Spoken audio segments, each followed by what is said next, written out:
On peut commencer évidemment par le point santé. Oui. Donc on a les mêmes absents que la semaine dernière, et puis là donc se sont ajoutés Marcus Coco, JC Castelletto et puis Joe Le Penant. Voilà, trois donc du Joe Le Penant. Et trois donc voilà, pour des raisons différentes, mais voilà ça fait 3 absents de plus. Voilà. C'est-à-dire que JK il est pas. C'est trop court. Non, JK, Tino, personne non. Personne ne le reprend. C'est quoi de la rééducation de l'airbag Guérassi? On l'a vu. Ça se passe bien, donc il réintègre le groupe la semaine prochaine. Ça y est, c'est reparti, entraînement collectif. Et puis là, Tino a pu recommencer la course. Voilà.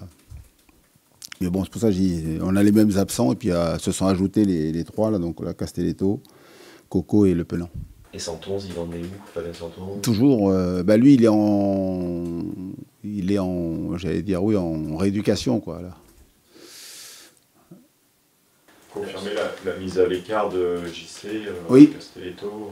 Oui, pour mesure disciplinaire, tout simplement. Hein. Voilà, il y a des règles donc de vie, et puis voilà, quand on fait fausse route, quand on fait, voilà, on est sanctionné, point barre. Puis après, il revient avec nous dès la semaine prochaine, quoi. Mardi, on a reprise, et comme il n'est pas appelé en sélection, donc dès mardi. Il a été sanctionné, et puis voilà, ce qui est important, c'est une sanction juste.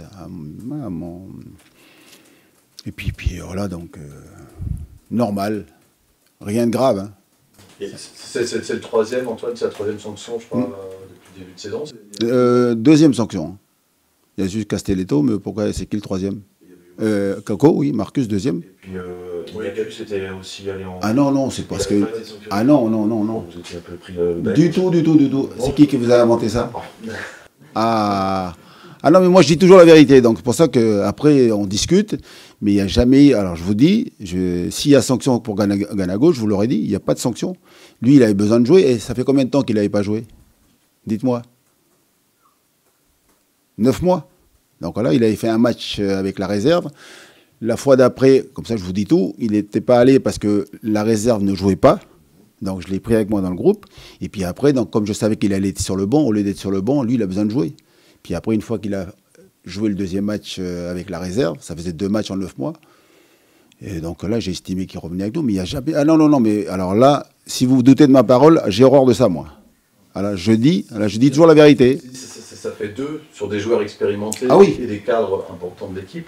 Mais alors, besoin de resserrer. Alors, je vais vous expliquer. On est important quand on est donc respectueux donc de ce qui se passe dans des règles qu'on met en place.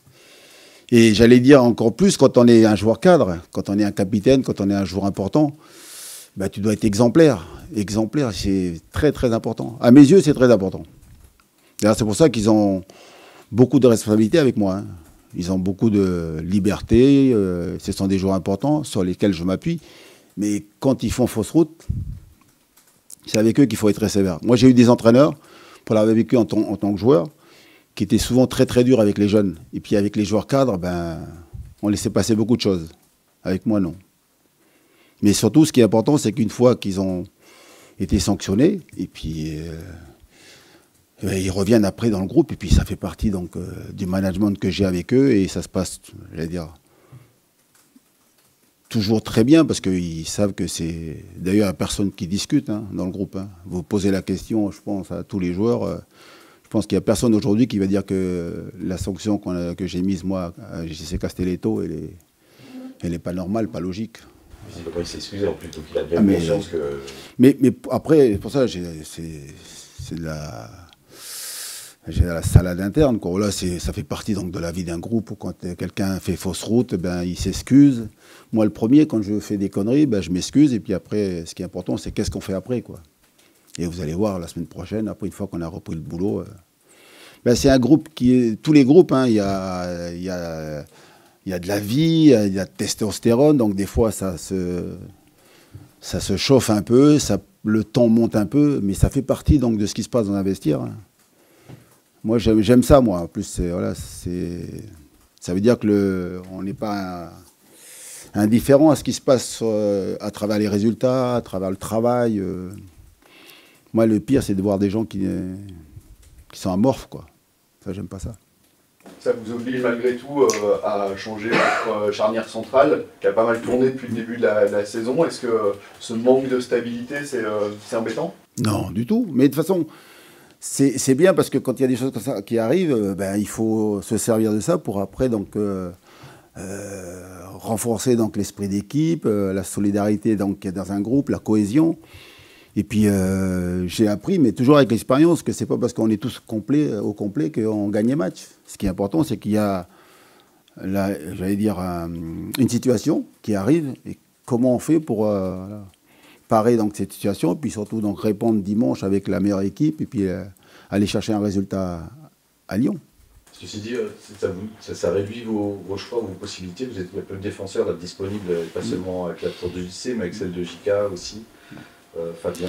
Oui, mais alors, excusez-moi, je vous coupe parce que, je veux dire, moi, ça ne me réduit pas mon champ de travail. C'est-à-dire que c'est les joueurs qui se sanctionnent, et à partir du moment où ils se sanctionnent, donc, ben, ils sanctionnent l'équipe.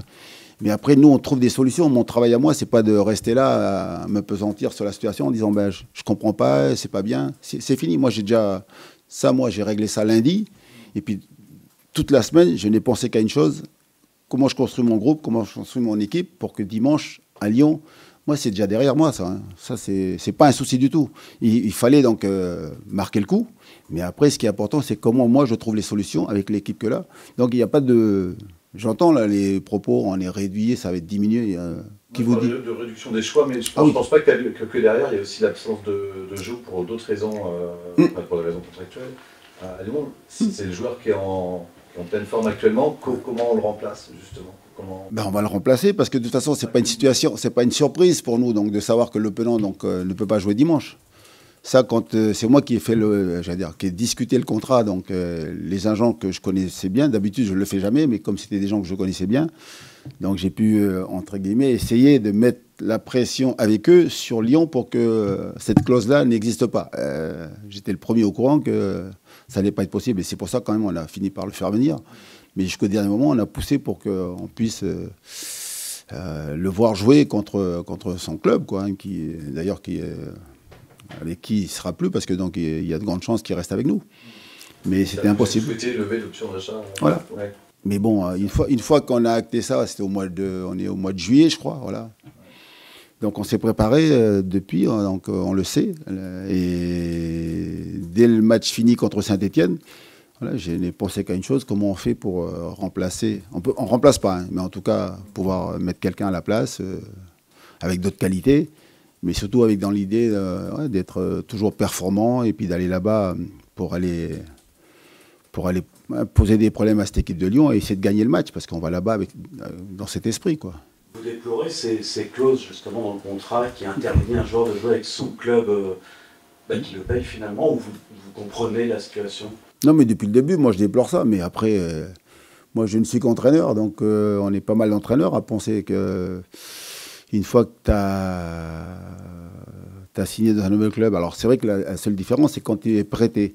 Mais lui, c'est différent parce qu'il est prêté avec, pour nous, la possibilité donc, de le garder avec nous, quoi. Et on sait qu'on va le garder. Moi, depuis le début, mais on n'a pas pu, donc voilà, pour des raisons financières, parce qu'aujourd'hui, tu ne peux pas payer le contrat. Hein, parce qu'avec je vous apprends rien avec les problèmes des droits TV et tout. Voilà, mais quand un joueur quitte son club, même si c'est sous forme de prêt avec une option d'achat qui est pratiquement acquise, il devrait pouvoir jouer.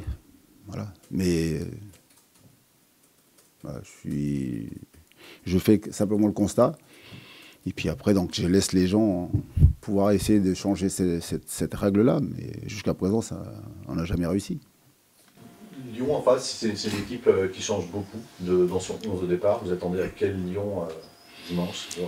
Alors c'est bien de le stipuler parce que donc, si on regarde le Lyon donc, sur les 2 derniers matchs, c'est une équipe qui a changé donc, avec 7 nouveaux joueurs. Alors ce qui est surtout important de spécifier, c'est que même avec les changements, ils continuent de gagner. Donc ils sont sur 3 victoires consécutives. Ils ont des éléments de grande qualité. Hein, ils peuvent faire, je crois, même 3 équipes. Hein. Ils ont du monde et surtout beaucoup de talent.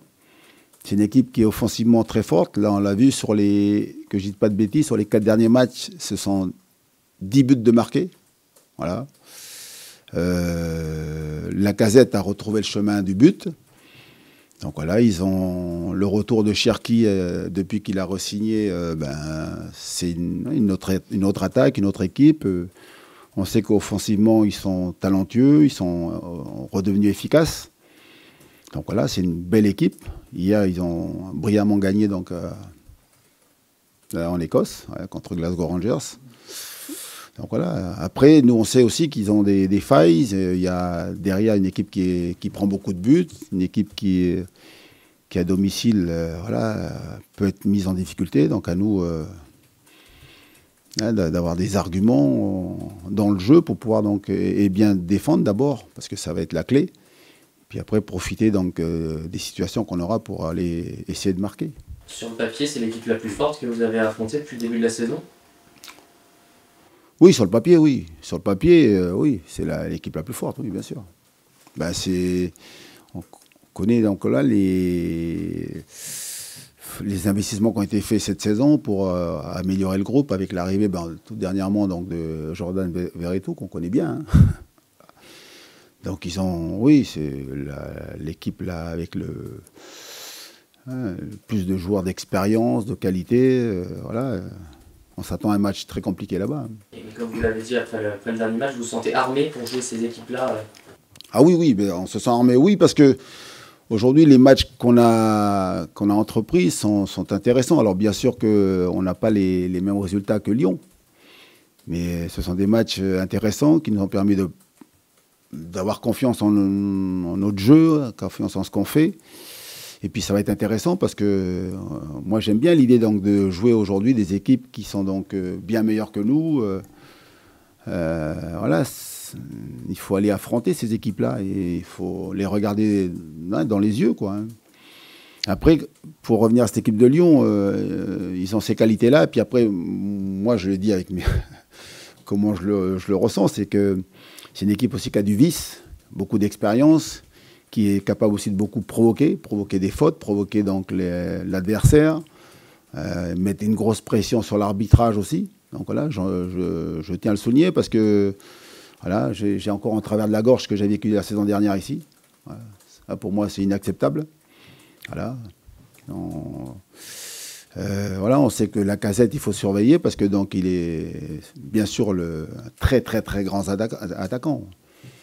Moi, j'adore ce joueur, mais voilà, pour le marquer, c'est pas facile. Donc, il faudra être vigilant, attentif, puis ne pas répondre aux provocations, puis aux coups parce que le cas de la saison dernière avec Nathan qui prend un coup de coude, mais on peut m'expliquer ce qu'on veut. Hein. Après, c'est facile de m'appeler en semaine pour dire on s'est trompé, tout ça et tout, mais ça, c'est voilà, on s'est fait voler la saison dernière cette victoire-là, parce que tu. Oui, j'ai eu demandé des explications, donc voilà. Mais bon, c'est pour ça que le rôle de l'arbitre sur ce match-là est important, parce que c'est un match où il y aura de la tension. Nous, on va là-bas, on va pas là-bas en victime. Hein. Voilà. C'est des matchs qu'on aime jouer. C'est vous qui mettez la pression là, sur l'arbitre. Mais non, oui, mais ça fait 3 matchs où on subit ça, et puis si on parle donc du match contre Lyon la saison dernière, moi, ça m'est resté en travers de la gorge. Et puis, en plus, ils n'ont pas eu, je le dis, moi, toujours, ils n'ont pas eu la victoire modeste. Et après le match, j'ai des images, moi, du banc, là. Voilà, le banc avec les entraîneurs, tout ça et tout, à venir provoquer, tout ça et tout. Ça, j'aime pas ça, moi. Il faut être respectueux. Voilà. Tu gagnes, tu sais que tu as en plus un avantage avec l'avantage de l'arbitrage sur ce match-là, je parle. Hein. Donc pour ça que ça me reste à travers de la gorge. Voilà. Alexandre Lacazette, elle a reconnu en une interview qu'effectivement il n'aurait pas dû faire le match. Ouais, tu mènes 1-0 à un quart d'heure de la fin, tu peux te retrouver toi avec un avantage numérique et lui il reste sur le terrain et il marque le but égalisateur et on perd derrière. Ouais. Vous pouvez m'expliquer ce qu'ils veulent, les arbitres ils peuvent m'expliquer ce qu'ils veulent. Ça passe pas. Voilà, c'est clair. Très clair. Toujours. Ça, quand je le dis, voilà, je dis les choses. Marseille, il a pris 3 matchs de suspension pour avoir critiqué l'arbitre il n'y a pas longtemps. Ah, mais après, ça n'enlève rien aux qualités. Hein. Moi, j'adore le joueur. Moi, si je pouvais le faire venir chez moi, il viendrait. Hein. Ah oui. Et voilà, mais quand tu joues contre lui, attention. Vous avez dit après Saint-Etienne que c'était peut-être une des plus belles équipes que vous ayez eu à entraîner depuis que vous êtes à Nantes. Qu'est-ce qui vous fait penser ça? Non, parce que c'est pas sur un match, c'est depuis le début. Je vois donc les matchs, comme je l'ai dit, qu'on produit, le jeu qu'on met en place, et puis surtout donc la confiance qu'on commence à prendre donc dans ce qui est travaillé à l'entraînement, et puis voilà, c'est bien. Alors, ce qui va être très intéressant, parce que maintenant on monte en gamme, quoi. Les adversaires qui vont venir là face à nous. On va avoir Lyon, et puis derrière, je crois que c'est Nice, c'est ça? Ouais. Voilà, Nice.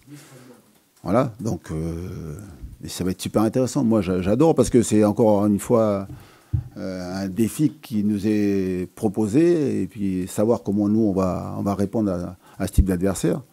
C'est encore un challenge à relever. Si on est capable, donc voilà.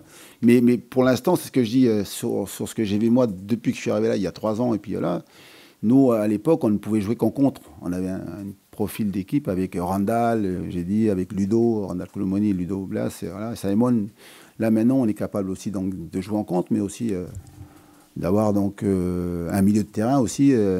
Quand vous avez donc le Penant, Chiribella et Douglas, voilà, on est capable de construire, de poser le jeu, de jouer un peu plus haut chez l'adversaire. Maintenant, il faut être capable de réitérer ce genre de performance face à des équipes plus fortes que nous, quoi. On l'a dit tout à l'heure, il n'y aura pas Joanne Le Penant, il n'y aura pas Tino Kadewere. Est-ce que Florent Mollet est prêt à entamer une rencontre physiquement? Ça fait longtemps qu'on ne l'a pas vu titulaire. Est-ce qu'il est prêt à débuter? Il est prêt, il est prêt. Comme tous les autres, ils sont tous prêts. Les 20, ils sont tous prêts à démarrer. Ouais. Après, je vais faire des choix. C'est un joueur sur lequel vous comptez pour cette saison? Mais depuis le début, là, il a été blessé. Je ne sais pas si vous vous souvenez des matchs amicaux. Il a démarré pratiquement tous les matchs amicaux et il a été brisé dans son élan, parce que je pense que c'est un garçon qui aurait pu démarrer la saison. Voilà. Malheureusement, c'est le foot. Hein. Donc, il a subi un pépin, et puis il y en a d'autres qui ont joué à sa place. Et ils ont fait des bonnes choses. Donc, il attend son heure. Mais je compte sur lui, comme sur tous ceux qui sont dans le groupe. Hein. Vous passez du temps en conférence de presse, ça vous gêne pas? Vous l'avez dit la semaine dernière, vous aimez bien l'exercice. À condition que les gens m'écoutent et surtout croient en ce que je dis, quoi. Sinon, je ne viens plus. Hein. Ah, mais je l'ai dit quand même. Ouais. Oui. Est-ce que parler tactique, ça vous pose problème avec les journalistes? C'est le cœur de ma profession. Si je viens ici pour parler donc, que des faits divers ou parler dans ce qui se passe dans un autre club, dans une autre équipe, je ne sers à rien, quoi. Et puis surtout, on est là pour parler de foot, quoi, de jeu. Ça vous a surpris l'échange entre Luis Enrique et la journaliste? Mais je ne l'ai pas vu, moi. Vous l'avez pas vu? Donc pour être surpris, encore faut-il que je le vois, quoi. En gros, il a dit je ne vais pas vous expliquer ma tactique parce que vous ne comprendriez pas. Alors, moi, je pense qu'il faut mettre ça sous le coup de la colère, sous le coup de la déception, tout ça et tout, parce que je pense que pour avoir vu Luis Enrique, souvent après les confs de presse, donc, il parle de foot. Il n'adore que ça, d'ailleurs. Il adore parler de foot. Parler de jeu, parler de tactique. Mais là, je pense que voilà, il faut expliquer l'idée que c'est un accident et puis qu'il a été sous le coup de la colère, la déception, je pense. Voilà. Après, nous, je pense que quand on vient là, on vient exprimer des choses sur le plan tactique, sur le plan du jeu, de ça et tout. Parce que vous faites le relais de ce que nous, on donne là, en conférence de presse pour nos supporters, pour les gens qui suivent le FC Nantes. Voilà. Donc c'est forcément le seul endroit où on peut parler de foot. Et c'est notre rôle à nous. C'est peut-être plus facile en semaine qu'après les matchs où il y a... Voilà, c'est pour ça que je dis, il faut bien remettre ça dans le contexte. Voilà. Et puis lui, moi, ce que je fais là, bon, ça va, vous êtes combien, 7 là? Voilà, c'est plus facile. Lui, le nombre de de journalistes, nombre de télé à qui il faut répondre, et puis surtout répéter toujours la même chose. Peut-être qu'il en avait fait 2 d'interviews avant, et puis là, il est arrivé là. En même temps, c'est plus facile. Il n'est pas excusable, hein, mais je dis simplement que voilà, il faut remettre ça dans le contexte, quoi. En même temps, c'est plus facile aussi pour vous de parler tactique ou plan de jeu après la rencontre, en débriefant, plutôt qu'avant, où il y a encore aussi une volonté de garder ces secrets de fabrication et de pas tout dévoiler sur... Oui, voilà, on ne peut pas tout dire, mais vous avez quand même pas mal d'informations. Après le match, c'est plus facile, mais encore une fois, ça dépend de comment moi je vais réagir après un match. Si on a le sentiment de, je sais pas moi, d'avoir, par exemple, contre Saint-Étienne, j'ai la rage. Hein. Tu fais un match, c'est peut-être des meilleurs matchs que j'ai vus du FC Nantes ici à domicile, et tu fais 2-2, tu mènes 2-0, tu as un scénario, tu dis mais comment j'ai fait pour perdre 2 points sur ce match-là?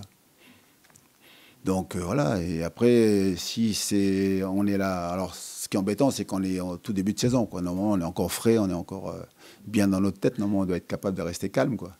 Sur un match comme Saint-Etienne, justement, quand vous voyez le scénario du match, où vous dominez le match, ils ont 2 occasions, ils marquent, et vous vous dites qu'il y a un côté irrationnel dans le foot et que vous avez fait ce qu'il fallait, ou au contraire, non, ces 2 buts-là, ils ont aussi une explication? Ah si, ils ont une explication, ah oui, oui. C'est irrationnel quand vous vivez donc ce type de match-là 3 fois, 4 fois, donc voilà, sur 10 matchs. Là, tu dis, ouh là là. Mais là, c'est... Même si j'ai le sentiment que contre Reims, voilà.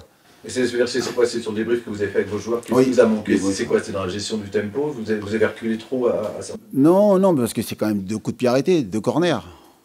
C'est pas une situation où on se retrouve, nous, à vouloir toujours aller marquer le 3e but, et puis on se prend un contre, où on est archi dominé, et puis là, on est en difficulté, et puis là, on dit il faut faire remonter le bloc. Non, ce sont 2 coups de pied arrêtés, 2 corners. Un corner joué à 2 qu'on a mal géré, et puis un deuxième, voilà, où il y a pénal. Donc, bien sûr qu'on peut faire beaucoup mieux, mais j'ai le sentiment qu'on a bien défendu, parce qu'Albon, il a passé une soirée assez tranquille, quoi. Et il n'a pas fait des sauvetages, il n'a pas fait des arrêts miraculeux, quoi. Donc, c'est éviter de faire des corners. Il faut essayer. Ça, c'est quelque chose que vous donnez, Voilà. enfin, vous dites Ah depuis bon, le début de la saison sur éviter de donner des munitions. Voilà. Mais le problème, c'est qu'ils vont me répondre. Souvenez-vous, quand on a démarré la saison, on avait dit on était une équipe pour eux. C'est-à-dire que dans l'axe, les adversaires transperçaient trop facilement. Ils venaient trop souvent dans notre surface d'opération. Donc, on a travaillé ça, on a fait que ça, travailler pour corriger. On a le sentiment que c'est pas trop mal. Après, vous allez répondre, ouais, c'est contre les adversaires de notre championnat. Maintenant, on va monter de gamme, là, monter d'un cran. Donc, on va voir si on est capable de toujours être solide, voilà, dans l'axe, éviter d'avoir l'adversaire. Mais voilà, donc, et puis maintenant, c'est les coups de pied arrêtés. On travaille, corriger ça.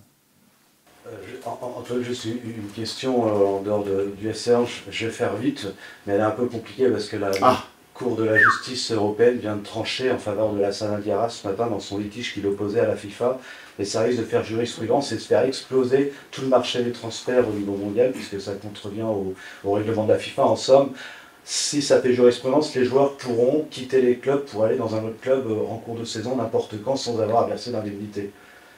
Est-ce que ça vous inquiète? Mais alors moi, je ne sais pas ce qui s'est passé là, mais moi, je pense que c'est le combat depuis un certain temps, donc j'allais dire de l'UNIFP, le syndicat des joueurs. C'est-à-dire que je pense, et puis en même temps, on a les présidents qui disent nous, faut garder ça, parce que ça, c'est une manne d'argent importante, les transferts, qui permettent, bien là, par rapport à Nantes, quand vous vendez des joueurs, ça permet donc de renflouer les caisses. Encore plus aujourd'hui où les droits TV, vous n'en avez pas. Mais moi, je pense qu'à terme, ça c'est mon idée à moi, hein, je pense qu'à terme, on va arriver à ce que donc, les joueurs puissent partir et doivent simplement payer donc, le contrat qui reste, quoi. Si vous restez 1 an et demi de contrat, donc ça représente un certain montant, vous avez envie de partir, ben, vous payez la somme d'argent qui reste donc, voilà, sur votre contrat. Moi, je pense que ça va être ça, et puis normalement, il n'y aura plus de transfert. Mais ça va être très compliqué pour les clubs. Hein. Parce que les clubs, après, c'est comment tu retrouves des ressources, quoi. Des rentrées d'argent pour pouvoir payer les joueurs. Mais je ne sais pas, mais moi, je pense qu'à terme, on va aller vers cette direction. On se retrouve avec des joueurs qui peuvent potentiellement faire 3-4 clubs dans la même saison. Voilà, je pense, mais je ne sais pas, mais en tout cas, on est déjà parti. L'arrêt Bosman, ça a permis quoi? La libre circulation, voilà, partout. Et alors bien sûr que les clubs vont se battre, les présidents vont se battre, ils ont raison, hein. Parce qu'à un moment donné, il faut quand même financer donc, les salaires des joueurs. Voilà, pas de réponse.